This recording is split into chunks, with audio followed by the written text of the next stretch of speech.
Baik, bismillahirrahmanirrahim. Assalamualaikum warahmatullahi wabarakatuh. Jadi, pada kesempatan kali ini saya akan membahas mengenai apa namanya? Sistem perkuliahan mata kuliah bahasa Indonesia. Jadi ini sebagai pengantar perkuliahan mata kuliah bahasa Indonesia. Bobot SKS-nya 2, ini untuk semester 1. Pengampunnya saya sendiri dan lokal C. Deskripsi mata kuliah. Mata kuliah ini adalah mata kuliah wajib bagi seluruh mahasiswa jurusan pendidikan bahasa Arab. Jadi, melalui mata kuliah ini, mahasiswa akan diberi pengetahuan mengenai teori dan sejarah asal mula bahasa Indonesia, dan pengetahuan mengenai berbagai ejaan, bentuk ejaan yang dibentuk kata hingga menjadi paragraf, serta pengenalan terhadap hasil penulisan karya ilmiah. Adapun tujuannya, setelah selesai mempelajari mata kuliah ini, mahasiswa diharapkan mampu mengenal asal dan sejarah bahasa Indonesia itu dengan baik. Kemudian mengenal sistem penulisan dari ejaan menjadi kata dan menjadi sebuah kalimat yang efektif. Kemudian mengetahui cara penulisan paragraf yang baik. Setelah itu, mahasiswa juga diharapkan dapat memahami serta mengenal sistematika penulisan karya-karya ilmiah. Mahasiswa diharapkan mampu mengenal serta memahami sistem penulisan dan mampu membuat tulisan karya-karya ilmiah, baik berupa makalah, proposal, esai, dan ini tambahan resensi buku. Jadi cara meresensi buku. Nah, materinya, untuk mencapai tujuan tersebut, maka materi-materi yang akan dipelajari atau yang akan dibahas selama mata kuliah bahasa Indonesia yakni sebagai berikut. Yang pertama, sejarah bahasa Indonesia, ejaan, kata, frasa, klausa, dan diksi, terus pengenalan terhadap tanda baca, terus pengenalan terhadap kata baku dan kata yang tidak baku yang seperti apa, terus kalimat efektif, terus paragraf.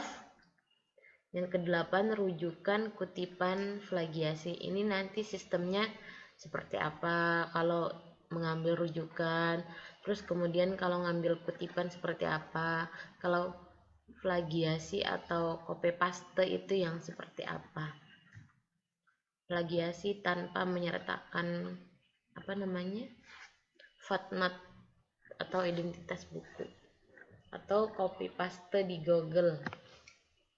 Terus macam-macam karya ilmiah, makalah, teknik pembuatan proposal, esai, dan resensi buku. Ada 13 materi yang akan dibahas selama perkuliahan. Nah, metode pembelajarannya nanti metode yang digunakan adalah metode ceramah melalui slide PPT yang disimpan ke dalam bentuk video dan di-share di akun YouTube. Ini nanti kita bahas bagaimana enaknya nanti.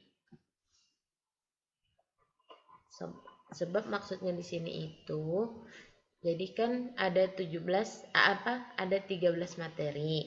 Itu nanti dibentuk kelompok, nanti kelompoknya bikin makalah, itu nanti di belakang. Nah, aspek penilaian tugas, ujian tengah semester 20%, tugasnya 20%, ujian akhir semester 30%, unjuk kerja mahasiswa 30%. Ini daftar rujukan, nanti adik-adik boleh ngambil bukunya Zainal Arifin, atau ini sebagai rujukan, daftar rujukan. Nah, kalau ini jadwal perkuliahan kita. Jadi tanggal 24 hari ini itu kita temanya pengantar dan kontrak perkuliahan.